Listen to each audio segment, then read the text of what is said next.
going to conquer and we're going to take some. Is that understood? Yes, sir. That's what we're going to do, sweetheart. We are going to go and get some. All right, people, on the ready line. Are you me? Yeah! Are you me? Yeah! What are you?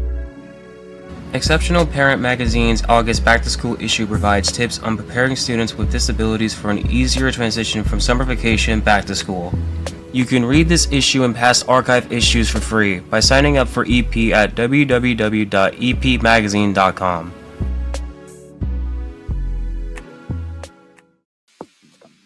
Monotony.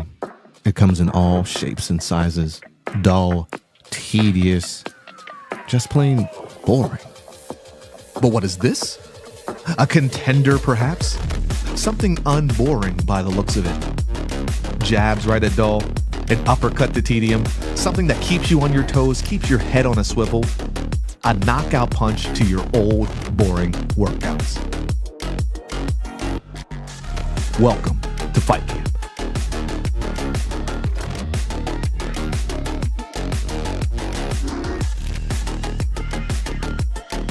Oscar Mike Radio is a proud podcast partner of Reach Across America Radio, heard every Thursday at 11 a.m. and Sunday at 8 a.m. Eastern. They're also big supporters of the nonprofit I Got Your Six, Two Lives at Once. And with every wreath you sponsor through Oscar Mike Radio, $5 goes back to this great organization dedicated to making a difference in the lives of veterans, law enforcement, firefighters, and first responders battling PTSD. Two Lives at Once pairs these brave men and women together with dogs rescued from kill shelters. In this way, two lives are saved at the same time by saving each other. Donate now. Go to reachacrossamerica.org/Oscar Mike Radio to help. That's reachacrossamerica.org/Oscar Mike Radio.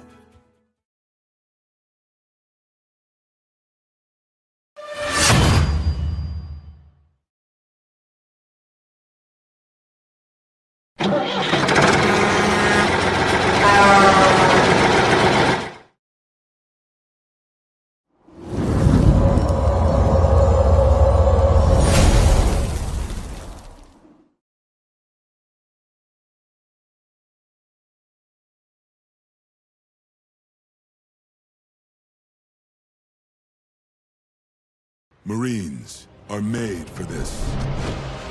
Made for the calling only warriors can answer.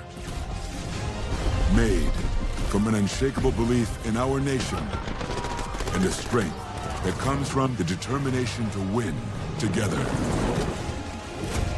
But you'll have to earn your place among us, because you don't join the Marines. You become one.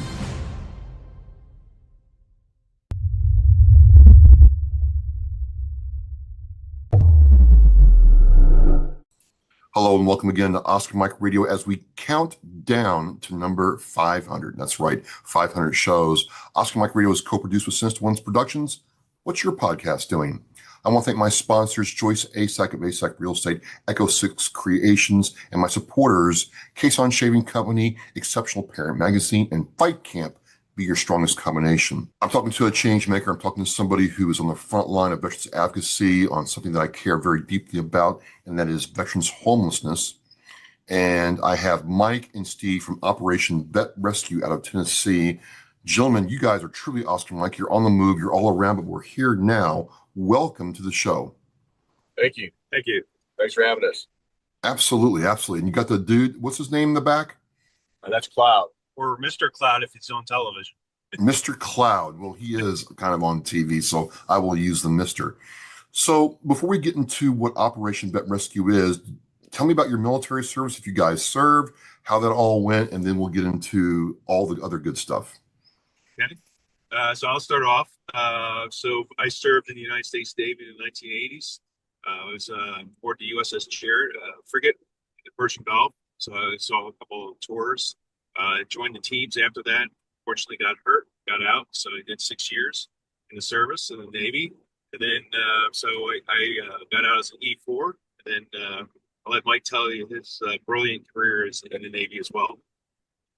Yeah, so I actually did 30 years in the U.S. Navy as a rescue swimmer, door gunner, and helicopters, various commands, about 7 combat deployments, 2 to Afghanistan, 5 to Iraq, and I got out. I retired after 30 years in 2018. Decided I retired out of San Diego, and when the Uncle Sam was paying the bill, it was all good in California. But after that, I figured I better move, so I'm out here in East Tennessee. Now, East Tennessee, are you in the Gatlinburg, Knoxville area? We are southwest of Gatlinburg, Knoxville, about 40 miles. That is beautiful country out there, just like It's the gorgeous. rolling mountains and just, nice, nice. Definitely. I want to come out and see the Alvin York Museum out there. So you both served in the military, one for a very long time, one for, and I got hurt and I got out soon. But what all got you connected with this problem of veterans homelessness that Operation Vet Rescue looks to support? Sure. So we got involved because there was a need in the area. We were both involved with another group, and unfortunately, it turned out to be not legit. Was started by a person that wasn't a veteran. Basically, taking donations, use it for themselves. So we shut that down. We worked with the Attorney General in the state of Tennessee. So we were like, look, we really, first of all, running for-profit organizations, I always think of, is there a need out there? We did the research, and unfortunately, there's a huge need. There's over 37,000 veterans, our brothers and sisters out there are homeless across the United States. In the part of Tennessee, they're saying there's over 500. That number is much, much higher. Of course, officially, the veteran service officers that we're working with and the Veterans Administration can't give us the exact number. However, any number is not satisfying to us. So we're on a mission, at least right now, in Tennessee and Eastern Tennessee, is to eliminate those homeless veterans. Again, if they want the services, we've been reaching out to these veterans, that need help. They want to help out. They just don't know. They got frustrated working with the Veterans Administration. It's very complicated. I'm sure everybody on your podcast is well aware of that. The good thing is, we walk and talk the action. Mike and I both use the Veterans Administration for our services. I got a PTSD dog in the back that helps out, goes to my VA appointments, goes on our rescues and so forth. So we walk the walk, we talk the talk. Again, we reach out to everybody that we can in regards to our mission. Really what we want to do is rescue these folks, get them into temporary housing, and then help them work, getting back to life, getting them engaged, as well as finding them permanent housing. So in your area of Tennessee, and Tennessee says it has 500, that's what you're told. There's 500 homeless veterans in the state of Tennessee, which is just, again, to your point, one too many. But you said something that's really interesting to me. You said that some veterans either have trouble accepting the help or just don't want to connect to help. Why do you think that is? I think once they get out, maybe they got into some financial debt or whatever, and they find themselves in that funk. Some of them just aren't comfortable not accepting the help. Some of them think it's a handout, not a hand up. And with us, it's definitely a hand up and trying to give them a second chance. But we don't forget those brothers and sisters out there. We will re-engage them, and let them know that we're available for them should they choose to not want to, live on the streets or whatever. But and some of them are into, some drugs, alcohol problems. And we have means to get them off of that stuff. Some are psychological, and we have means to get them off, help with that. But it's just I think they've done it for so long, maybe, that they're just comfortable with that situation, and like I said, I think they view it as a handout, and we're trying to give them a hand up. I want to go back just a little bit to the nonprofit that you had to deal with in your first experience there. I try to tell people you have to be really careful who you support, give your money and time to when it comes to nonprofits nowadays, and not just military and veterans ones, but across the board, because there are so many problems. What, in your experience, gentlemen, is the best way to validate if a nonprofit is actually legit? Because the reason I'm asking is you're trying to do the right thing here, right? And all it takes is 1, 2, 3 nonprofits in your area to have problems, and then you all are torpedoed in moving forward. So, what should people look for when it comes to supporting a nonprofit so you don't have to deal with what you deal with? That's a great question. I never ran a nonprofit before, and what you mentioned is spot on. It's really scary. It doesn't take much to set up a nonprofit. I think most people that want to do a nonprofit want to do it for the good reasons. Unfortunately, there's a lot of scammers out there. I didn't know there's not a hard set percentage of a nonprofit that has to go to that particular cause. That's the scary part. And that's really where we need better regulations around it. What I would suggest to people, and when we all go out and ask for donations, we're asking people, hey, don't donate to us today. Go on the website, check out the IRS, go to the state of Tennessee and check and make sure that we're a viable 503(c) as well as a charity. We've been in business since December of last year. Believe it or not, we just got approval for our charity as of yesterday. They finally got it fixed, and it wasn't our fault. You're going to love this. We gave them all the paperwork from the IRS. We were approved back in December.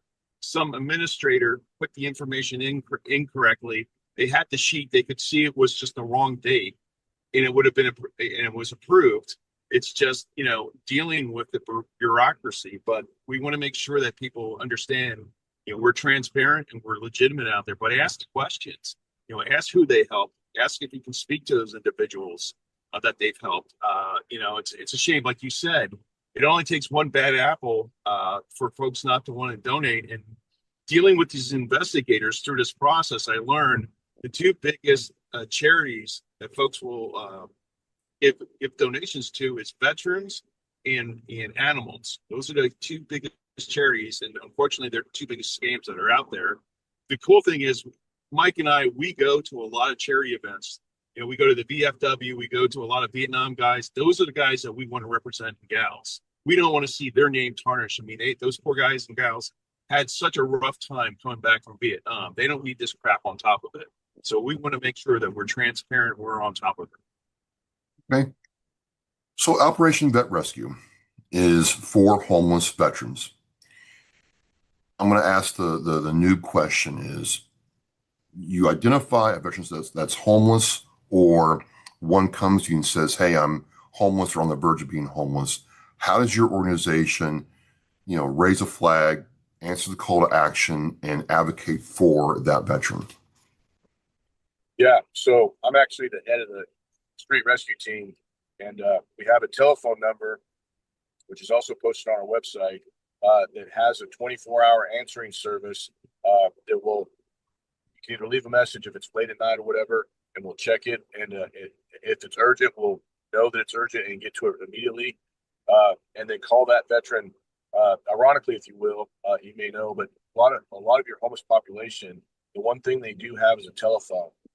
It may be not a service telephone, so they'll ride like the public transportation to get Wi-Fi, but they do have a telephone. So they'll call and say, hey, like you just said, on the verge of being homeless, maybe. We had a case where a guy, a landlord in East Tennessee, regular civilian or whatever, kicked a wheelchair-bound veteran out on the street in the rain, which was just absolutely absurd. So we were able to capture that individual, veteran, get him into, he already had public transportation. We got him over to what's called Calm, which is a Knoxville homeless shelter for the night, and then carry on the next day to get him more permanent residence or whatever. But that's how we are able to reach out quickly. Here next week, Wednesday, there's going to be a huge homeless encampment. They're calling it the Surge, if you will, and we're gonna be there with them to actually. They're looking for all homeless population. Of course, we're trying to weed out the veterans, and so that's how we reach out to them. Hopefully, before they become homeless, and if they are homeless, that's how we get to them. Right, and a little bit on top of that, Mike also and I also try to, for lack of a better word, before we turn them over to the Veterans Administration or any veteran service officer, we want to make sure we use some common lingo that we all have. that we know being in the military. And that's kind of how we kind of weed some cats out. We have a lot of folks that will reach out to us as well. My father was in the military or so forth. Unfortunately, we don't help those individuals. It's very specific for the veteran themselves. We don't also help spouses of veterans if the veteran had passed. There's other organizations that can help them out there. We specifically help that veteran. If they have wife and children, yes, we do get involved, but we try to vet the vet because the process is very stringent. Work with the VA and get them the vouchers and so forth like that. So that's where we come in to vet the vet. Where unfortunately the other organization that we were involved with didn't have that acronym, to ask those type of questions up front. What are your biggest challenges as an organization serving this population? Because it's not an easy population to serve, and it can be seen as hard sometimes because it's like, well, wait a minute, there's so many people ask me for money. Why should I give to a homeless veteran? That's a great question. We live now volunteer state, and that's our biggest challenge. We get a lot of, hey, Steve and Mike, we'd love to get involved. We want to volunteer, but the action speaks louder than words, and that's our biggest challenge. We get a lot of that, but a lot of them that are ex-military want to help out. It's getting the word out. That's the thing. It's two of us at the moment. We cover 5 counties in Eastern Tennessee. It's a lot of land to cover. We don't know where these folks are at, but we do a lot of events. And the great thing is now, because of running for profit organizations, I found out if you want to grow and grow quickly, you partner with the right organization. So as we speak right now, we're heading into a meeting with a small group that people might have heard of called the Salvation Army. They have a group of people that will go out with us as well now. Also, the Red Cross has now stepped up as well. So we got some pretty national exposure that's going to help us in our campaign to rescue these veterans. You just got your full nonprofit staff stood up. It's the 2 of you now. How do you look at growing your organization in the next year and tackling this problem? Sure.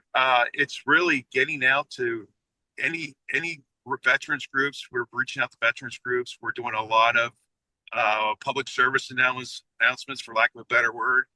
We're getting on news channels, getting the word out there. We're reaching radio. We're going to different events throughout the year to try to drive that organization. One of the best things I think that we've done so far is we joined a wonderful organization called ETMAC here in Tennessee, Eastern Tennessee, called Eastern Tennessee Military Association Council. And these cats, they're fantastic. Every branch of the service is represented in all supporting veterans groups meet there as well. I mean, it's well run. The ladies, she's got to be ex-military. She keeps us on task. You get 2 minutes, you stand up, you give the update, and you move on. And that group has been very great for us to get the word out and spread the word. So those are the types of messages. Right now, our goal is really not only to expand it, but we're also looking for land to build tiny homes. That's our mission. The biggest challenge that we spoke to, all these different organizations are saying the same thing. Hey, Steve, Mike, the challenge is, yes, they're homeless, but we have no place to put them. There's no such thing in Eastern Tennessee temporary housing. There is none. And what they have is way overloaded. So what we're looking at is anybody that has 2.5 acres of land, we can then put tiny homes on it. We're talking to a large organization right now. We can't mention their name, but they provide campers. We'll just say that. And they're willing to help us as well, get them in temporary housing, get them through the drug, rehabs, psychological, whatever, get them on the right path to permanent housing. So that's our biggest challenge, because this area that we're in right now is growing exponentially. I forget, they mentioned how many will be here in the next couple of years. It's growing. So, rents are going up. These people that we're rescuing might not necessarily be homeless. They're on the verge of being homeless as well, because now their rent's been jacked up, 2-3 times. They both had jobs, but yet, unfortunately, I hate to say, greed takes over, and everybody's kind of like a land rush. There's only so much land, and it's unfortunate, but there's the good thing is there are programs out there to help the veteran population. Just hypothetically, as we kind of wind down, do you ever see a point in time where veterans homelessness will be effectively zero, where instead of 500 veterans in Tennessee, there's maybe 7? Is that possible? And what happens if you get to that number? That would be fantastic. I'll let Mike answer that one. I was going to say, well, our new veterans administrator that just took over, one of his primary goals is to end veteran homelessness across the nation, not only just in Tennessee. So do I think it will get there? Yes, I think it's going to take some time, and it's going to take some government, maybe some governmental resources to step up and put their money where their mouth is type thing to end it. Because one thing we run into, like Steve said, was we can rescue them and we can get them temporary housing, but to get these guys into full-time housing or get them basically what they really need is a transition from once they left the military to civilian sector through all the stuff they saw and did, and then back into society. And that doesn't exist currently. There's a lot of programs working on PTSD. I just watched a 60 Minutes special on Larkin's War, prior Commander SEAL or whatever. But anyways, there's things being done to try and solve the initial problem of transition, but it's not there yet. And will we get there? Lord willing, the creek don't rise, we will. And once we do get there, it'll be a huge celebration. Absolutely. It's so hard to get a nonprofit going. It's a full-time job. I don't care what anybody says. It's not a part-time deal. How can people connect with you all? And, subsequent to that, how can people, what's your greatest need? Volunteers. And right now, like I said, we're just started in December, so our bank account's kind of light, but donations are kind of secondary, but we do need volunteers. They can connect through us through our website. OVRTN.org is our website. There's volunteer button on there. There's a donate button. There's who we are, what we do on there. We're completely transparent, like Steve said. All of our 501(c) stuff is on there. But that's the best way to connect with us is OVRTN.org.